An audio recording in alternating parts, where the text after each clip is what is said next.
Hey everybody, this is Carl back again for another Halloween movie review. Uh, I cleared up two movies back to back. The first two Addams Family films in the 90s, from the 90s, uh, which is already up on the channel if you want to check those reviews out. Definitely hit that like button, share it with your friends who might, love to hear my take on the films. Uh, right now, I want to cover uh, an Adam Sandler film that I want to talk about. I wanted to talk about it like last year, but I had like a full slate of stuff, so I could not fit that one in. So I'm doing it now this year.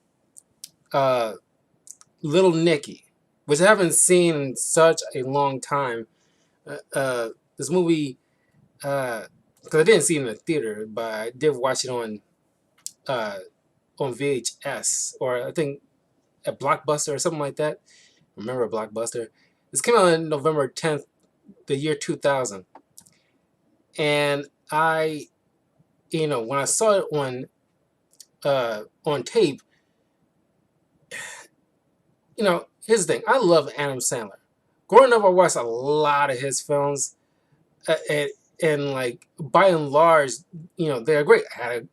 Usually I have a great time with Adam Sandler films, but at that time, uh, because because everybody from word of mouth and like as growing up and you know when they started to do like a list of Adam Sandler's worst films, like a year prior to Uncut Gems coming out, to where it's like people were skeptical on that film. Of course, it got rave reviews and everything like that, and I mean, I still haven't seen Uncut Gems. Like, I heard the story, so I know how it ends and everything like that. But it wasn't seem like my jam.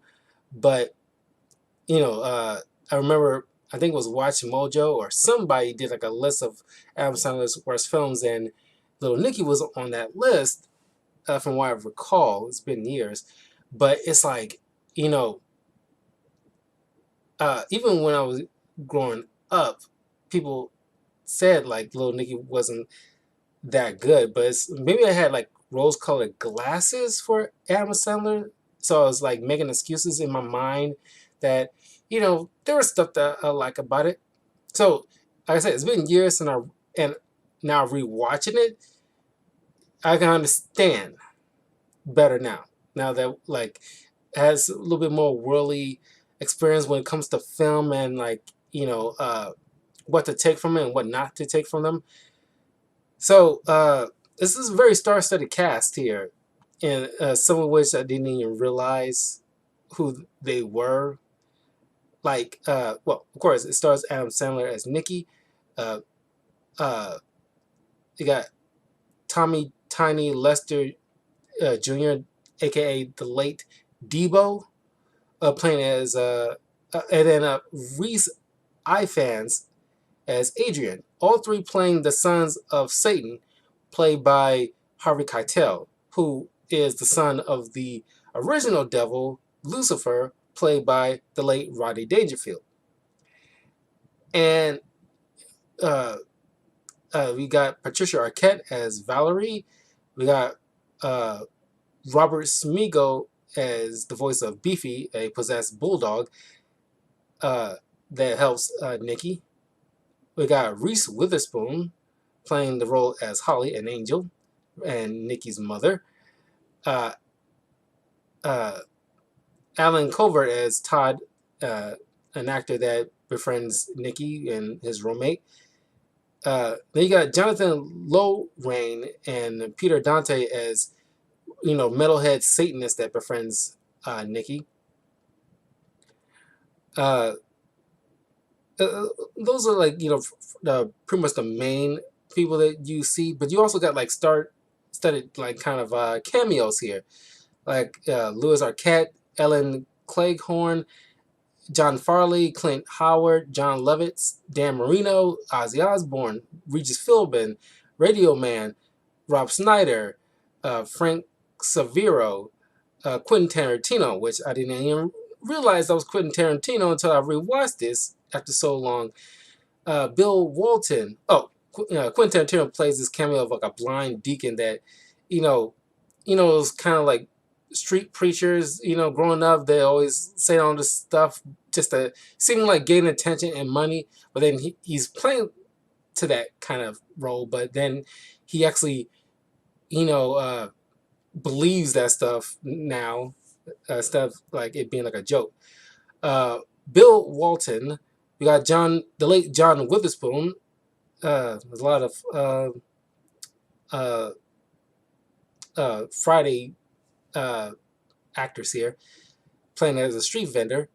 By the way, in case you don't know who Reese Ifans is, he plays the Lizard in the Spider-Man movie, the Amazing Spider-Man films with Andrew Garfield.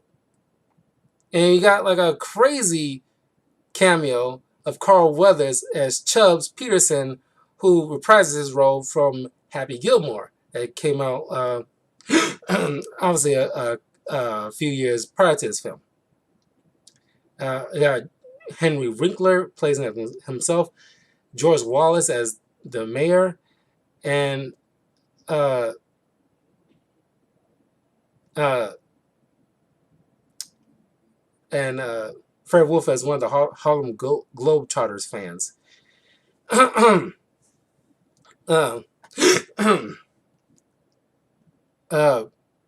so the story goes that well, I kind of like the opening to this, so it kind of sets the stage here. John Lovitz, he's playing as like a peeping tom, similarly maybe like a peep watching a neighbor of his, because he's literally has like a picnic going on top of this tree outside a house of a woman he clearly recognized from the neighborhood. So maybe he's from the neighborhood, but he's in a full kind of business suit and it's late. She's just coming home from work, and she, I guess, a single mom, and she's looking after her little son with like I guess coming from like like a scout troop or something, and she's trying to get undressed and relax, and he's sitting there like having like a grand old time, peeping on her with full binoculars, and then the son comes in and like this idiot uses those early cell phones calling this kid's house, which don't know how he got the freaking number. Maybe it's like because at the time we had like phone books, so I guess he managed to look it up or something. I don't know. But he's calling this person's house and telling this kid to get the hell out of the room so he can enjoy sexy time watching his mom. And of course, she notices him outside the window. The kid takes a slingshot and pops a rock at this guy's head, who's trying to fake like, oh, this is I'm just a horny little bird, and then he try to pretend like he's a bird, and like it's so stupid. Uh, Kid pops him with a rock using a slingshot, causing him to fall over and more than likely break his neck and kills him. Inadvertently kills the guy, and he goes straight to hell because I guess that was like a horrible act he did. Obviously, was it hell worthy though? But it's definitely ethically, yeah, that was fucked up. But I don't know that. I mean, if you believe in purgatory, maybe it's purgatory worthy. But I don't know, it's dead set on hell. But he goes straight to hell, and then he's greeted by a demon who is like welcoming him to hell, and he sends giant human-sized birds, horny birds, to constantly hump him because he's an owl now, and that's his like punishment. Just constantly being harassed by birds that's trying to rape him. And you hear like I don't know if it's him because it sounds like somebody else because it didn't sound like John Lovitz. Somebody screaming like constantly in hell, screaming, "I deserve this!" Because like pretty much hell, like like your own mind subjecting you to the punishment you feel like you deserve for acts that you probably would not admit to yourself that you did that was horrible. So it's like, it's kind of like reminds me of uh, the Keanu Reeves Constantine movie that I did a review on earlier this year, which you can check out on the channel as well. That depiction of hell is really, really good.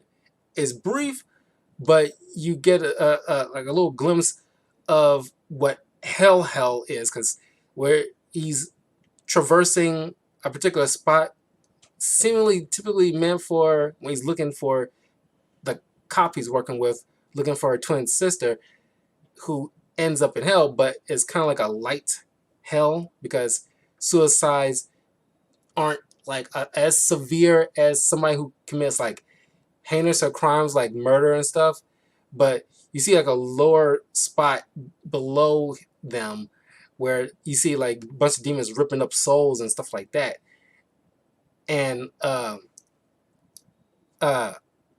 this one kind of reminds me to some extent to like their own punishment in hell uh, uh, is what done usually what done them in life, or will be like, it's kind of like once again, I just did a review for the animated film Dante's Inferno based off the video game. I did like last week or earlier this week. You can check out on the channel as well.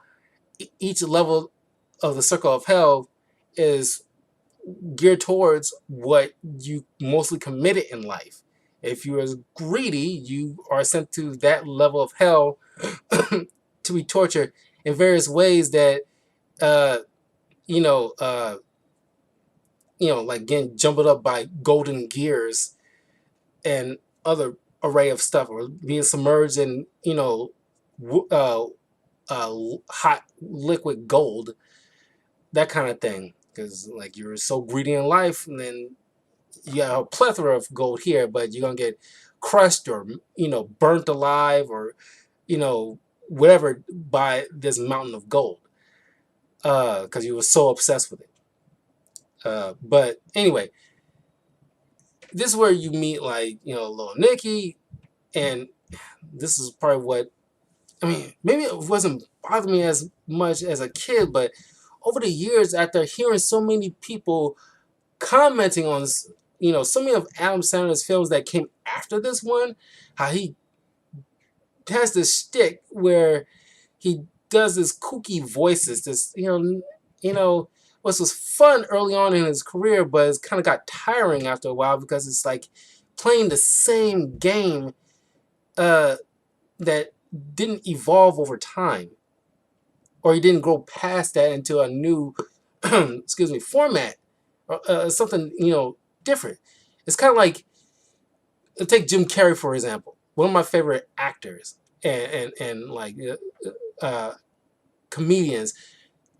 It's like after so many years since Ace Ventura, he's still doing the talking through his butt joke after so long, and he does that and somehow worms his way into every film he done since then.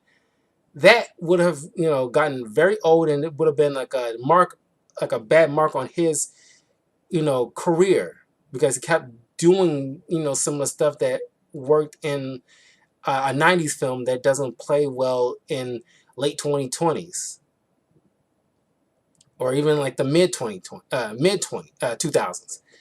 So what you see here is it's like he has like a speech impairment and a dislocated jaw, that he talks like this. Release the evil. They constantly talk. You talk like this, yeah, yeah. And he got hit by a shovel by his brother Cassius. Like he's the nice son. He doesn't have the brains like Adrian or the brute strength like Cassius, but he's the sweet son of the devil. Uh, Kudos to him to maintain that, kind of voice throughout this 90-minute film. Uh, but they had this kind of meeting with their father, who they trying to figure out like who's because he's been reigning in hell for 10,000 years. Adrian and Cassius expecting like uh, uh, one of them to be crowned the next ruler, but Satan doesn't believe like neither one of them is ready to take over, and he's going to continue for another 10,000 years, which pisses them off. Before we get to like what happens next, I like this part because it's like it's still hilarious to me, despite the issues I have and many people have with this film.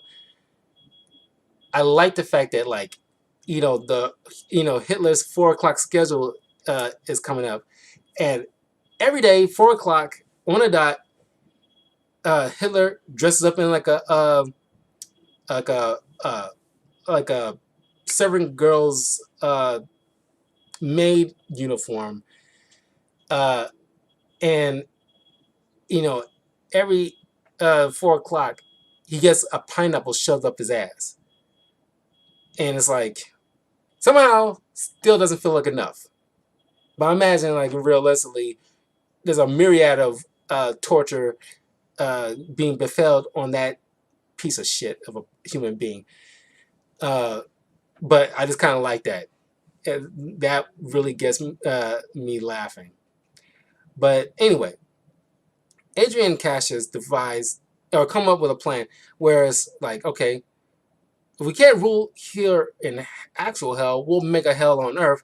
So they go through the hell portal, which causes it to freeze up, blocking any other new souls from entering into hell. Pretty much like a coal in a furnace is, and it's like without that going, it slowly, deteriorates, Satan's power, causing him to just, fall apart piece by piece. So it's up to little Nicky to uh, use this silver flask to, absorb the soul of Cassius and Adrian, and to bring them back. For some reason, it has to be at the same time, because they left at the same time. I know, but it's like, is that had to be a prerequisite? Can you like, okay, make sure they come back, each one at a time, or give them 2 flasks or something like that. Anyway, he goes to Earth, which is kind of funny. I think it's kind of clever here. I don't think many people point out the fact that since they're not demons per se, but they kind of are, because since they, were born in hell, they're used to hell stuff, like the temperatures of hell. And despite it being summertime in or spring or summer in New York, where they end up, they Nicky and the others constantly has to wear very heavy layers, or at least somewhat heavy layers, or like in some cases, uh, stand on surfaces that are hot. Like one scene, Nicky's actually sitting on a lit grill, like a barbecue grill, as one of his seats, because it keeps him like the at a good temperature. Because like, despite wearing gloves and like winter clothes, he's still freezing. I like that kind of attention to detail, because that wouldn't make sense. Because no other film that has like demonic kind of stuff really leans in that kind of idea. I actually thought that bit was clever. Uh, so, uh, but then you get this little quick succession, a couple quick successions of, because Nicky never been on Earth before, and I imagine neither has Cassius and Adrian. Now I'm thinking about it, because Or at least maybe they have, because Nicky is not familiar with how to eat, because I guess he never had to eat anything before, and doesn't know anything about like motorized vehicles. Kept getting hit by cars and getting killed in very stupid ways because he's not familiar with like natural surroundings. Uh, why is it that Adrian and Cassius don't end up like that unless they've been to Earth at some point or another, either physically or metaphysically, but they're not getting killed by various things they should not be familiar with? Uh, but anyway, uh, Nicky meets up with his contact, this dog Beefy, in order to help him uh, assimilate to the customs of Earth. And I think Popeye's Chicken heavily endorsed this film. It's kind of obvious because, that's one of the main things that Nicky and his friends are eating. And I love the way Beefy kind of describes how, like, eating will work. Just like, take that chicken, bite into it, move your mouth up and down. Now tilt your head back and let the meat slide down your throat hole. Phrasing? And easy, don't choke. And Popeye's Chicken kicks ass. Uh, and it's just like, I kind of like that description because, like, that's I would say there's a hell of a way, no pun intended, of describing how the mechanics of eating, but it's just like, uh, uh, it's never been. I don't recall how like the step by step process being described before, so I thought that's kind of funny. But um it reminds me in if you ever played Marvel vs. Capcom 3, one of Deadpool's little quotation box towards the end after a victory of his, he literally describes how, because in the game when you have him walk back, he moonwalks, and he literally in one of the text boxes he describes the way to moonwalk, which is very funny. When it's still funny to me, but when it came out, I thought it was freaking hilarious. Like you uh you tilt your uh, heels up, like you touch your heels up, move it up and down. Now you're moonwalking. Something is it's a little extra line there. I'm blanking on. It's been a long time since I played. I still have it. I can still play it, but I just blanking on the full description. But it's just that part reminded me of that. Uh, just like the way to describe certain thing that comes naturally to most. It's like describing how to breathe or blink. It's one of those kind of things, and it's a funny description. Anyway, uh, he spent like most of like a montage in the first act, walking up to random people trying to uh, tell them to get in the flask because he doesn't understand the concept of like running like a, because he's kind of an idiot, but running like a proper investigation. Or at least Beefy didn't bother to bring up like okay, we gotta look out for certain signs that would tell us if we're dealing with uh, Cassius and Adrian. But he's going up to various people uh, and telling them to get in the flash and damn near getting his ass kicked by people because he's pretty much harassing them. One moment, a cop beat his ass. He's trying to shove a flask in his face. Uh, but he gets so tired, he starts laying down randomly in Central Park. Ended up getting mugged by John Witherspoon, who's trying to sell his flask. And you meet like the metalheads. Uh, then he's confronting uh, uh, John Witherspoon. He's trying to hustle his own stuff, and here you see like Nicky starting to tap into his devil powers that he he's not as skilled as his brothers, but it's still well enough to probably do some damage to your average person. Until uh, Valerie steps in, this very I want to say neurotic, but it kind of reminds me of like what you know what Uma Thurman's character was, Poison Ivy, before she became Poison Ivy. Kind of reminds me of that mixed with Edward Nitma from Batman Forever, early stages, and Kristen Wiig's nerdy persona and Wonder Woman 2. It's kind of got that feel of it. Uh, I never cared for Valerie in this. It seems very mousy, a little too mousy for me. Uh, uh, but she uh, gets the John Witherspoon to hand back uh, Nicky's flask, and they started to form like a friendship, and Nicky obviously starting to catch feelings pretty quickly. But then he bumps into Adrian, who possesses his mind to flip off Valerie and do grotesque uh, things, towards her, and causes him to walk in the middle of the traffic and kills him. Uh,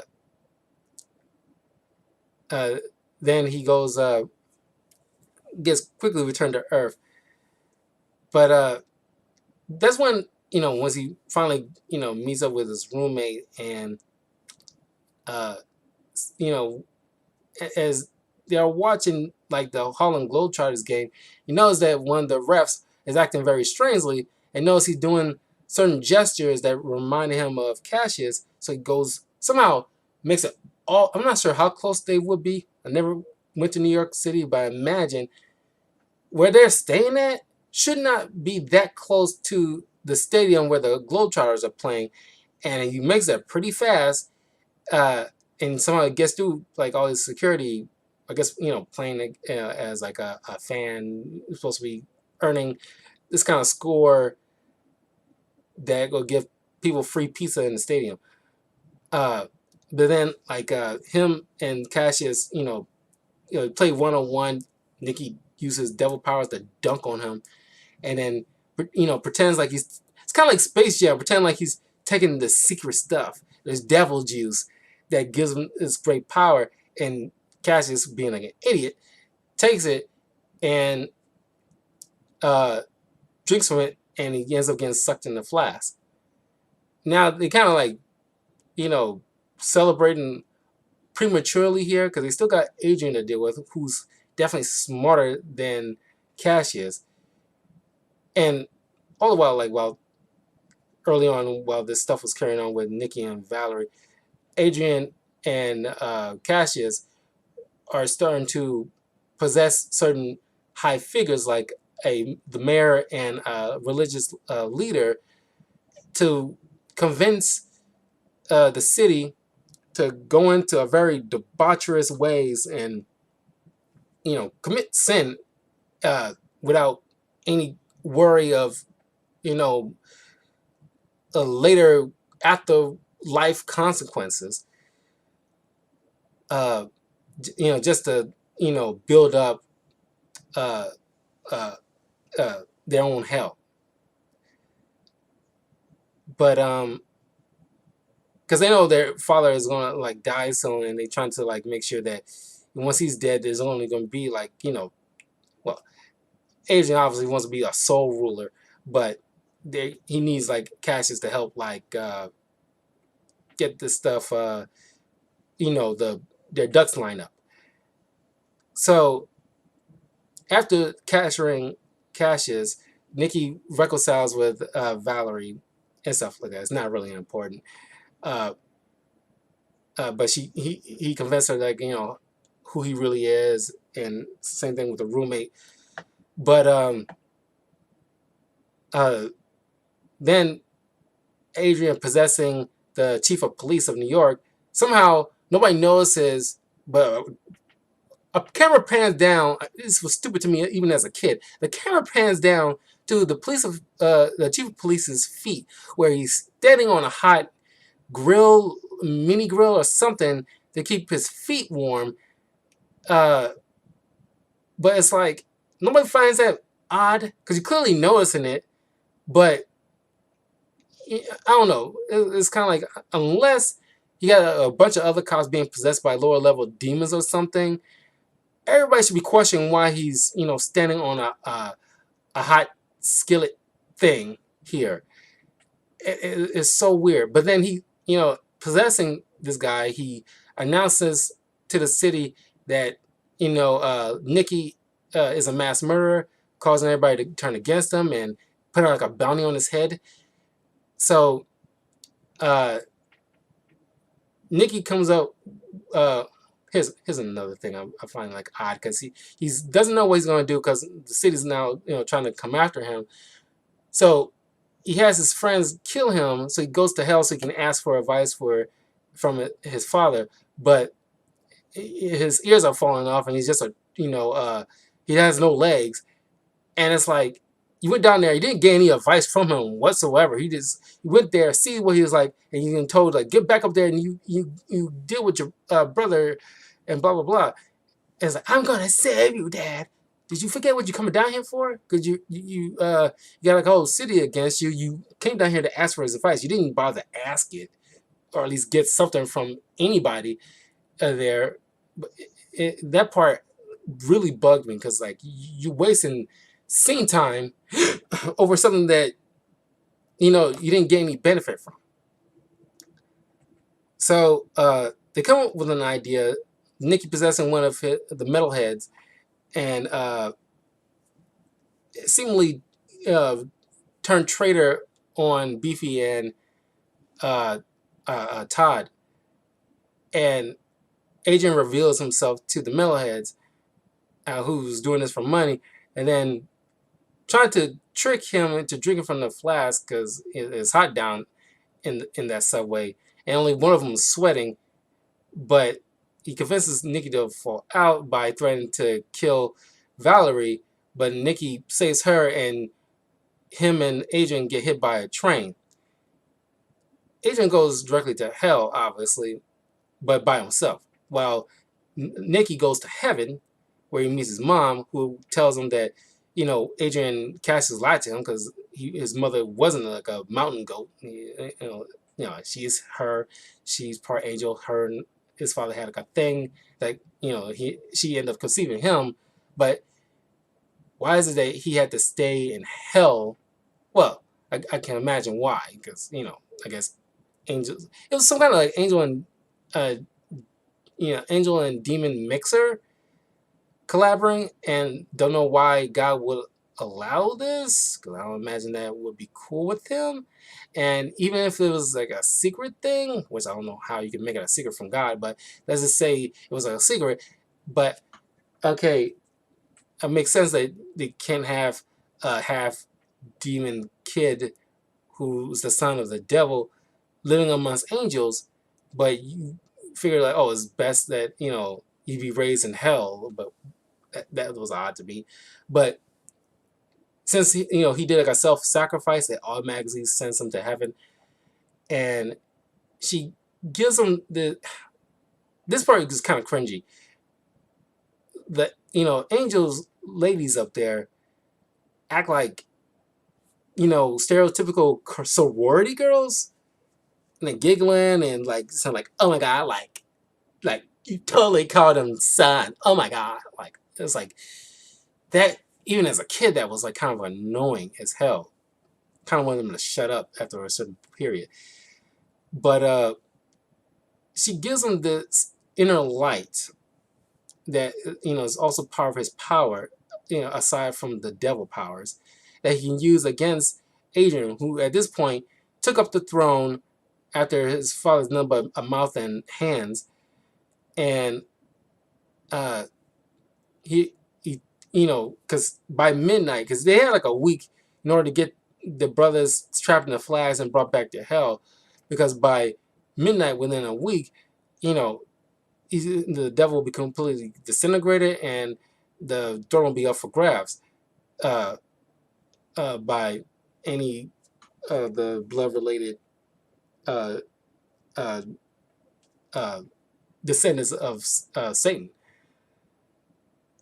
Andrew's sitting on the throne, and everybody's like rises part of hell into Central Park, and I don't like the look of the demons here because they look worse than what you see from like Buffy and Angel. It's like uh, very poor makeup art, very poor makeup on these people. But Nikki comes back and using like the power of good to like you know warm the hearts of these various demons. Then he has like a battle between him and uh, uh, Adrian, who they're I'm not sure if I'm not 100% on this, but since this came out in the year 2000, and I think this should be like a year or two prior. If you ever read The Sandman, if you know where like Sandman and Lucifer has this kind of like one-upmanship kind of battle, like I'm a wolf, I'm a hunter, I'm a snake, and like like I'm this and I'm that. There's a moment. It's brief, but it's kind of like it kind of reminds me of this. I'm not sure if Little Nicky, or at least the director or the writers, kind of took inspiration from The Sandman because it's like a wildly popular uh, uh, uh, uh, comic, but took inspiration from this. I doubt it, but let's say they did.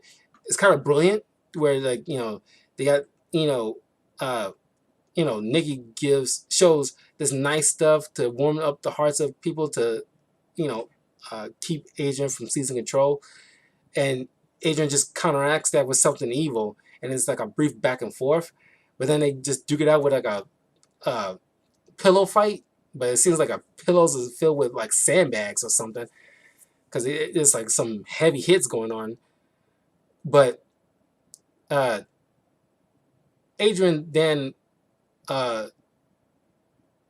uh, turns into this bat, saying like because it's literally a minute away before midnight, but then uh, Nikki uses this inner light to summon uh, Ozzy Osbourne, who bits off the head of the bat because that was his thing, or at least what he's been known for the longest time. Because from doing that one thing, way back when, he spits Adrian into the flask. Uh, uh, Nikki, sends bees after Henry Winkler to do something bad so he can die and go straight to hell to bring the flask back to his father. And then the devil revives, the flow of souls entering hell gets back to normal, and his father tells Nikki that you should go back, be with Valerie, live your life on Earth, because that's where you ultimately belong. So the movie ends with various little you know, what's going on, uh, or at least some kind of epilogues with these various people in this movie's lives. The metalheads, use their money, you know, uh, their bounty hunting money to buy themselves like a jet full of beer and rock music, but they didn't fuel it with uh, they didn't fuel it and they didn't make sure they have a pilot, so they end up crashing, dying. They went straight to hell, but they live in comfortably in Nikki's old room, so they're happy. Nikki and Valerie had a kid. It's part demon and shooting fire kind of thing, poor CGI fire. So they live in happily ever after. You know, uh, Nikki's mom and dad try to rekindle their romance, but it didn't work out, and so uh, uh, uh, she started a relationship with Chris Farley, the late Chris Farley. I thought that was funny. Uh, I forgot what happened with the father. Yeah, he started some kind of like a romance with a couple of people, and then Beefy hooked up with a rat he had like a fling with and had ugly half dog rat kids, and like this demon with Satan turned his bald head into parrot titties, and him and this little Sasquatch type of demon had kids, and they're like you know uh pale with like a humanoid face and hands and feet, but with furry bodies with tits on their heads. That was you know supposedly played for laughs, and it's probably funny on that one little level. But yeah, that's where the movie ends. But of course, yeah, the roommate did like a one-man show, but only like one creepy neighbor of Valerie's, played by uh, uh, uh, Ron Howard's brother, only showed up. It's not here nor there. It'll be more interesting to find out like what the city thinks that a little piece of hell popped up from the ground, and Nicky is the son of the devil. That's pretty much out there now. So it's like how that's working out. But everything seems like they're back to normal. They kind of forgot about it. I'm not sure that's like a New York thing where like shit happens, let's ignore it kind of attitude. But don't see how you can ignore something that huge. But then again, we got like the first Avengers movie that kind of like not gloss over, but every once in a while acknowledge like, oh yeah, aliens showed up. That was a thing, kind of attitude. But yeah, I mean like this movie. I mean like I said, like as a kid, I kind of like was looking at it through rose-colored glasses because of great movies that came before it, and that still are classics. But yeah, as an adult looking back on now after so many years later, it's like, yeah, I mean, there's bits and pieces that I did get, enjoyment out of and thought it was very creative, like Nicky and his brothers having to constantly be in warm stuff, or at least be on warm stuff in order to keep like their natural body temperatures that they're used to. I thought that was clever, but like moments like it's like moments like that. But by and large, it's like most of the jokes weren't that funny. Maybe it was funny as a little kid because I didn't have any I want to say better sense, but more sensibilities when it comes to better humor than that. But I guess it worked on that one level that's meant to be funny for a certain age group of kids. But after you get a little older, that stuff kind of like your humor evolves. So that just kind of like very dated. Even by that date, 2000 standards, that was dated humor. But yeah, wasn't good. But it's just kind of something I really want to revisit and see like how I view it today. And there's your answer. But it's on Netflix, so you can check out Little Nicky. If you haven't seen it in a while and you want to revisit it, see if your opinion of it changed at all. But you know, just so you can just check it out. Let me know what your opinion is on the comments below. Don't forget to leave a like, comment, and hit that notification bell. Share the video with your friends, and I will see you guys later on. If not, in the weekend, probably Monday, with some new reviews for the month of October. And I will see you guys in a few minutes. We'll be playing a few hours of Overwatch 2, learning the new characters. I already started learning Kiriko. Just dominating with her right now. So I'm gonna play with her a little bit more, and then work my way to Sojourn and Junker Queen. But yeah, if you want to watch me play that, join me on twitch.tv/talkativecarl, as I'll be playing that live, so you can chat with me. And finally got it stabilized because earlier this week it got hacked, so the servers were like kind of whack for a while until earlier this morning. So anyway,